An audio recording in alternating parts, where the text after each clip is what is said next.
Hi guys, welcome or welcome back to my channel, and if you're new, please consider subscribing before you exit this video. That being said, let's just dive right into it. आज मैं 2020 में आई हुई psychological horror movie you should have left को explain करने जा रही हूँ। इसकी IMDb रेटिंग 5.4 आउट ऑफ 10 है और ये रॉटेन टमेटो पे 40% फ्रेश है। मूवी की शुरुआत में हमको एक फैमिली को दिखाया जाता है जहाँ पे एक छोटी सी बच्ची सो रही होती है अपने बेड में। जब उसकी नींद खुलती है कुछ आवाज आते हुए उसके कमरे से बाहर। जब वो कमरे से बाहर हल्का सा देखती है तो उसको दिखाई देता है कि शायद वहाँ पे कोई खड़ा है, मगर जब वो मुड़ के दोबारा से देखती है तो वहाँ कोई नहीं होता। तो इरिटेट होके वो अपने कमरे का दरवाजा बंद करके बिस्तर में वापस चली जाती है। बेड में इस बार जब वो मुड़ती है तो वो सरप्राइज हो जाती है एक आदमी को उसके बेड पे बैठे हुए देख के। वो आदमी उससे बात करने लगता है और उसकी आवाज थोड़ी सी रास्पी सी होती है। वो छोटी सी बच्ची को बोलता है कि उसको कर्स नहीं करना चाहिए क्योंकि वो अपेरेंटली सिन है। वो आदमी आगे उसको डरा देता है जब उसके फेस को वो पकड़ता है और उसको पूछता है कि क्या उसको कोई चीज इंटरेस्टिंग सी सुननी है। तभी अचानक छोटी सी जो बच्ची है वो अपने नाइटमेयर से उठती है और अपने कमरे के आसपास देखती है। वो अचानक से फिर से डर जाती है उसी आदमी के वजह से जो इस बार उसको उसके गले से उठा लेता है और उसको बताता है कि जो इंटरेस्टिंग बात है वो उसके फादर के रिगार्ड में है। अब यहाँ पे हमें दिखाया जाता है आगे कि अचानक से उसका फादर अपने नाइटमेयर से उठता है और बेड से बाहर आता है और अपनी बेटी को चेक करने के लिए जाता है। उसको अपने बेड पे सोते हुए देख के वो रिलीफ तो होता है मगर सेम टाइम पे वो अनॉय भी हो रहा होता है कि उसको रह रह के ऐसे नाइटमेयर्स आ रहे हैं। एक दिन आगे हमको दिखाया जाता है कि वो अपनी वाइफ को उसके सेट पे मिलने गया है मगर सेट पे जो सिक्योरिटी गार्ड होता है वो उसको अंदर नहीं आने देता। जब वो वहाँ पे वेट कर रहा होता है कि उसको अंदर जाना अलाउ करे तब वो सुनता है कि उसकी वाइफ एक लव मेकिंग सीन को शूट कर रही है और इसको सुन के वो बहुत ज्यादा अनॉयड हो रहा होता है। यहाँ पे देख के हमको लगता है कि हस्बैंड को थोड़ी जेलेसी की प्रॉब्लम है।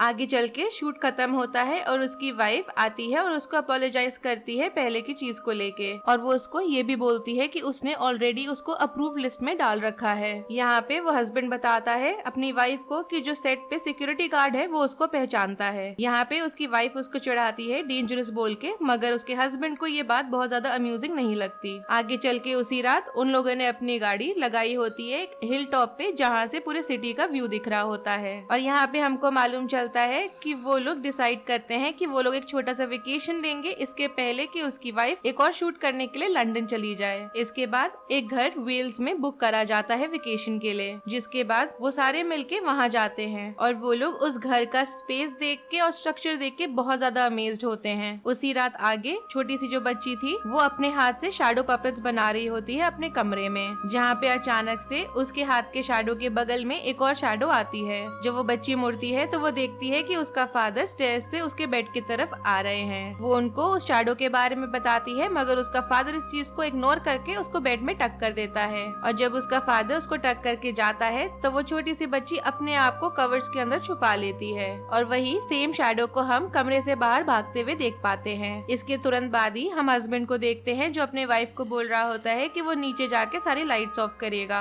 जिसके बाद जो वाइफ है वो बेड में घुस के एक टीवी शो देखना शुरू करती है। क्लॉक में हम यहाँ पे 10:35 का टाइम दिखाते हुए देख पाते हैं जब वो अपना टीवी शो देखने में बिजी होती है और अपने हस्बैंड के वापस आने का वेट कर रही होती है। तब तक हम देखते हैं कि हस्बैंड जो है वो नीचे जाते हैं लाइट ऑफ करने के लिए और एक स्पेसिफिक लैंप को वो बंद करने की कोशिश कर रहे होते हैं मगर वो बंद नहीं हो रहा होता। वो बार बार हर बार एक नए दरवाजे को खोल रहे होते हैं जहाँ उनको और ज्यादा स्विचेस और लाइट्स दिख रहे होते हैं जो जले हुए होते हैं। जिसके बाद वो एक कमरे के अंदर जाते हैं जहाँ पे 3 शेल्फ्स होती हैं और उससे लॉन्ड्री रूम कनेक्टेड है और उस लॉन्ड्री रूम के अंदर उनको एक पोलरॉइड फोटो दिखती है जो पेस्टेड थी वॉल पे। यहाँ पे उस फोटो में हम देख पाते हैं एक आदमी की परछाई जो खड़ा है बेसमेंट में, जिसको देख के वो इग्नोर करता है, जिसके बाद वहाँ की लाइट ऑफ करके चला जाता है। जैसे ही वो दरवाजा बंद करके जाता है कि वहाँ की लाइट दोबारा से अपने आप ऑन हो जाती है। जब वो वापस ऊपर जाता है तो वहाँ पे वो देखता है कि इस बार उसकी वाइफ सो गई है। जब वो अपने वाइफ के पास जाता है तभी अचानक उसकी वाइफ की नींद खुलती है और उसको वो बताती है कि उसको अभी बहुत बुरा सपना आया। वो थोड़ा सा परप्लेक्स्ड होता है ये देख के कि वो इतना जल्दी कैसे सो गई, क्योंकि वो जस्ट अभी गया था लाइट ऑफ करने के लिए और उतना समय बीता नहीं है। जिसके बाद उसकी वाइफ वापस से चली जाती है सोने के लिए और उसका हस्बैंड भी बेड में आता है और इस बार हम देख पाते हैं कि क्लॉक में समय दिखा रहा है 3:12 का। यहाँ पे हस्बैंड रियलाइज ये नहीं करता है कि वो गया हुआ था 5 घंटे के लिए। अगले दिन सुबह होती है और हस्बैंड अपनी नींद से उठता है और उसको एक नोट दिखता है उसके नाइट स्टैंड पे जिसमें लिखा होता है कि माँ बेटी दोनों वॉक के लिए गए हैं। जिसके बाद फादर डिसाइड करते हैं कि वो अपने मेडिटेशन जर्नल में कुछ लिखेंगे और वो ये करते करते एक ऐप को भी सुन रहे होते हैं, जो उनको बता रहा होता है कि उनको कब क्या लिखना चाहिए। तब तक हम देख पाते हैं कि माँ और बेटी दोनों वॉक पे गए हुए हैं, जहाँ पे उसकी बेटी अपनी माँ से पूछती है कि ऐसा क्यों है कि बहुत लोग उसके फादर को पसंद नहीं करते, और यहाँ पे उसकी माँ हिचकिचाते हुए उसके फादर के पास्ट के बारे में बताती है। यहाँ पे हमको मालूम चलता है कि उसके फादर की पहले शादी हुई थी, जिसके बाद वो विडोअर बन गए थे क्योंकि उनकी जो पहली वाइफ थी वो बाथटब में ड्राउन करके मर गई थी। यहाँ पे आगे वो ये भी बताती है अपनी बेटी को कि लोग सस्पेक्ट करते हैं कि उन्होंने अपनी पहली वाइफ को मार डाला था, मगर उनको ट्रायल के टाइम पे इनोसेंट करार दिया था। अगले सीन में हम देख पाते हैं कि जो फादर है वो अभी भी अपने मेडिटेशन जर्नल में लिख रहे होते हैं, जब लिखते लिखते उनका पेन खत्म हो जाता है, जिसके बाद हम देखते हैं कि वो अपनी गाड़ी में निकल गए हैं कुछ सप्लाईज खरीदने के लिए। यहाँ पे जो शॉपकीपर है वो उनसे पूछता है कि क्या वो उनके घर के होम ओनर को मिले हैं, जिसके बाद वो जो शॉपकीपर है वो उनको मिस्टीरियसली एक ड्राफ्टिंग ट्रायंगल देता है और उनको बोलता है कि वो राइट एंगल्स को मेजर करें। इन सारी चीजों से जो फादर है वो काफी ज्यादा कंफ्यूज्ड होते हैं, जिसके बाद वो अपने घर के लिए निकल जाते हैं। जब वो घर आते हैं तो अपनी वाइफ और डॉटर से मिलते हैं। वो यहाँ पे उनकी बेटी अपने फादर को बोलती है कि वो उनके पास्ट को लेके काफी ज्यादा सॉरी है। इसके बाद उसके पेरेंट्स दोनों मिलके उस कॉन्वर्सेशन के बारे में बात करते हैं, जहाँ पे उसकी माँ ने उसकी बेटी को उसके फादर के पास्ट के बारे में बताया था, मगर उन दोनों का बहुत ज्यादा आर्ग्यूमेंट होने लगता है और वाइफ वहाँ से चली जाती है। उस दिन शाम में जो हस्बैंड है वो अभी भी अंदर से जेलस फील कर रहा होता है और उसको मिसट्रस्ट होने लगता है उसकी वाइफ के तरफ। जब उसकी वाइफ नहाने गई होती है तब उसका हस्बैंड उसके फोन पे मैसेजेस चेक करता है, जिसके बाद जाके वो उसका आईपैड और लैपटॉप भी चेक करता है, वो सब देखने के लिए कि शायद उसने कोई ईमेल या मैसेज मिस कर दिया होगा, मगर उसको इतना कुछ ढूंढने के बाद भी कुछ नहीं मिलता। जब उसकी वाइफ नहा के बाहर आती है तब उसका हस्बैंड उसको अपोलोजाइज करता है। उसी रात आगे चल के वो जो हस्बैंड है उसको नींद नहीं आ रही होती है ढंग से और वो इधर से उधर बेड में हिल रहा होता है, जिसके बाद वो 3 शेल्फ वाले कमरे में जाता है जहाँ पे वो अपने मेडिटेशन ऐप को चलाता है सुनने के लिए अपने फोन में, कि अचानक से वो उठता है और रियलाइज करता है कि उसकी आंख लग गई थी। जब वो आगे चल के अपना जर्नल खोलता है लिखने के लिए तो वो रियलाइज करता है कि किसी ने उसके अंदर लिखा है, जहाँ पे बोल रहा होता है वो इंसान कि वो उस जगह को छोड़ के चले जाए। जिसके बाद उसको अपने पीछे कुछ वियर्ड सी आवाज सुनाई पड़ती है और वो मुड़ता है, मगर उसकी जो रिफ्लेक्शन होता है मिरर पे वो उसके एक्शंस को कॉपी नहीं करता।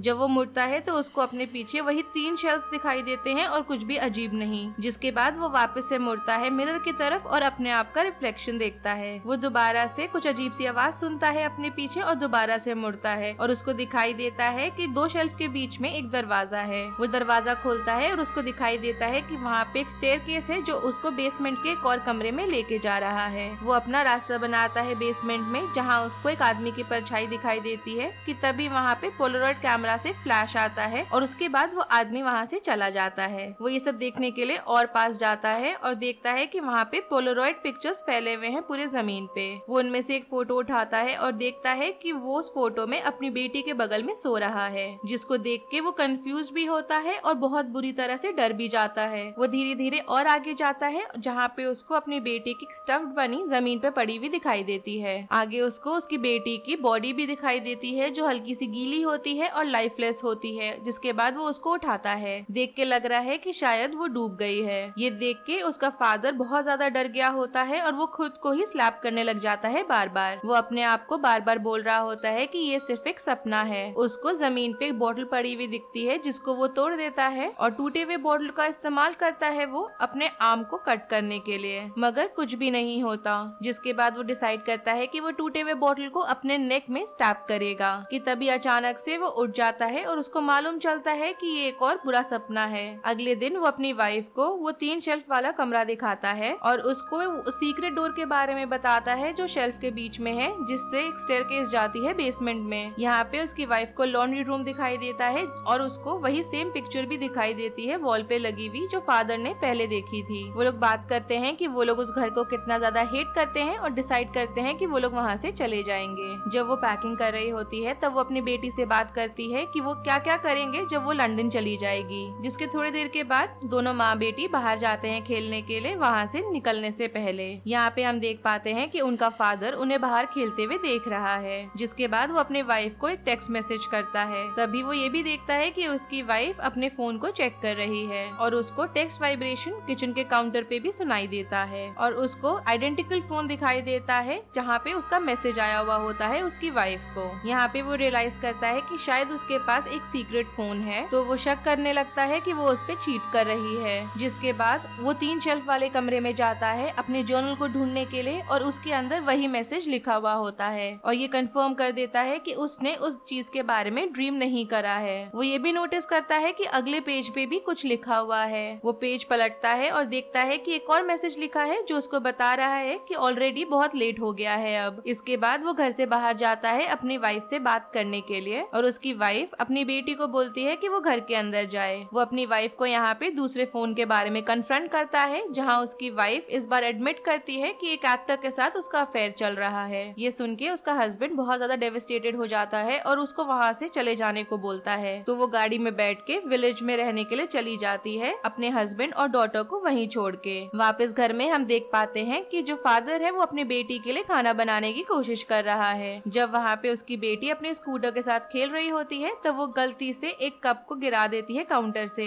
जिसके बाद वो अपने फादर को ये भी बोलती है कि उसको वो जगह नहीं पसंद, और वो ये भी बोलती है कि उसको वहाँ पे बुरे सपने आते हैं और उसका मूड भी ठीक नहीं रहता। वो आगे ये भी अपने फादर से पूछती है कि क्या उसके पेरेंट्स ने लड़ाई करी है, मगर उसका फादर उसको रियश्योर करता है कि सब कुछ ठीक है। थोड़ी देर के बाद जो उसकी बेटी ने पानी का कप नीचे काउंटर से गिरा दिया था वो उसका फादर नोटिस करता है, और ये भी नोटिस करता है कि कुछ तो अजीब है उस पानी के साथ। वो यहाँ पे एक्सपेरिमेंट करता है कि जो पानी है वो 2 पार्ट में सेपरेट हो गया है। जिसके बाद वो ट्रायंगल निकालता है जो शॉपकीपर ने उसको दिया था। वो उसको मेजर करता है और उसको मालूम चलता है कि कुछ तो एनोमली है फ्लोर और वॉल के बीच के एंगल में। जिसके बाद फादर और डॉटर मिलके किचन को मेजर करते हैं और उनको मालूम चलता है कि अंदर ज्यादा स्पेस है बाहर के मुकाबले। जब वो लोग बाहर होते हैं तब उसकी बेटी उसको बोलती है कि उसको ठंड लग रही है, तो उसका फादर उसको यहाँ बोलता है कि वो अंदर घर से अपने लिए कोट ले आए। उसका फादर उसको बाहर से देख रहा होता है और वो रियलाइज करता है कि उसकी बेटी कहीं भी नहीं मिल रही। अब देखा जाए तो बेटी और फादर दोनों ही घर के अंदर अलग अलग हो गए हैं। वो उसको ढूंढने की कोशिश करता है, मगर वो रियलाइज करता है कि घर के अंदर की ही चीजें अपने आप धीरे धीरे बदलती जा रही हैं। यहाँ पे ऐसा देख के लग रहा है कि वो दोनों सेम चीज को एक्सपीरियंस कर रहे हैं मगर अलग अलग विजन्स में। जिसके बाद वो लोग फाइनली रीयूनाइट कर जाते हैं। यहाँ पे जो फादर है वो वापस से अपनी वाइफ को कॉल करके वापस बुलाने की कोशिश करता है, जिससे कि वो दोनों भी वहाँ से घर से दूर जा सके, मगर उसकी वाइफ का जो फोन है वो स्विच ऑफ होता है। जिसके बाद वो उस दुकानदार को फोन करता है पूछने के लिए कि उसको किसी कैब सर्विस का मालूम है कि नहीं उस एरिया में। यहाँ पे शॉपकीपर उसको बोलता है कि ऐसा कोई भी कैब सर्विस वहाँ पे नहीं है, और उसके बाद वो घर के बारे में थोड़ा क्रिप्टिकली बात करता है और ये बोलता है कि डेविल एक टावर बनाता है, जिसके बाद वो वहाँ पे सोल कलेक्ट करता है। अब दोनों डेस्परेट होते हैं घर से जाने के लिए, तो वो दोनों वहाँ से पैदल ही निकलने का डिसाइड करते हैं। जब वो लोग घर से बाहर निकलते हैं तो वो मुड़ के देखते हैं कि वहाँ पे एक आदमी की परछाई खड़ी है विंडो पे, जो उनको देख रहा होता है वहाँ से जाते हुए। थोड़ी देर चलने के बाद वो लोग रियलाइज करते हैं कि वो लोग वापस घूम के उसी घर पे आ गए हैं। अब कोई और ऑप्शन फादर को नहीं दिख रहा होता है, तो वो अपनी बेटी को कन्विंस करता है कि वो लोग रात में वहीं रहेंगे। जब वो लोग सो रहे होते हैं तब फादर को दोबारा से सपना आता है, जहाँ पे वो अपनी बेटी को डेस्परेटली ढूंढ रहा है। वो उठता है और वो अपने आप को बेसमेंट में पाता है, जहाँ पे उसकी पहली वाइफ की डेड बॉडी उस पे अटैक कर देती है। जिसके बाद वो इस बार बेसमेंट में दोबारा से उठता है और स्टेयरकेस पे भागता है, जहाँ से वो 3 शेल्फ वाले कमरे में निकलता है। जब वो उस कमरे में आता है तो अपने आप को देख पाता है पास्ट में, जब वो गया था दुकान पे अपना सामान लेने के लिए। यहाँ पे वो अपने जर्नल पे जाता है और अपने पास्ट को दिखाता है लिख के कि उनको उस घर से चले जाना चाहिए, और ये लिखने के बाद वो जाता है अपनी बेटी को वापस से ढूंढने के लिए। इसके बाद वो अपनी और अपनी वाइफ को देख पाता है घर में आते हुए, जब वो पहली बार उस घर के अंदर आए थे। थोड़े ही देर के बाद वो वहाँ के होम ओनर से मिल पाता है, जिसको लोग वहाँ पे बिलीव करते हैं कि वो डेविल है। यहाँ पे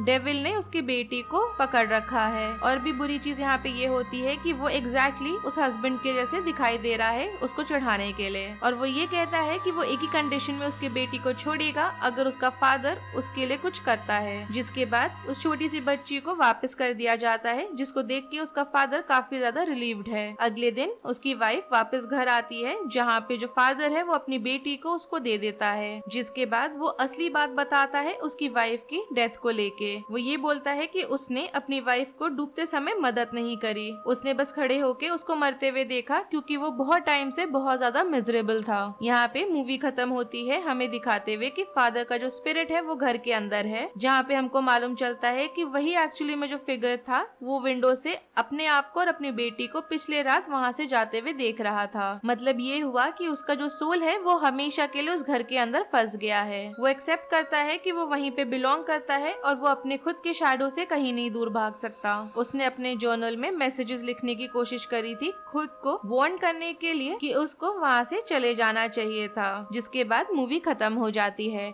अगर आपको इस मूवी की एक्सप्लेनेशन पसंद आई हो then do like the video, subscribe to my channel, share it with your friends and don't forget to follow me on Instagram. Link आपको नीचे डिस्क्रिप्शन बॉक्स में मिल जाएगा। Thanks for watching, bye.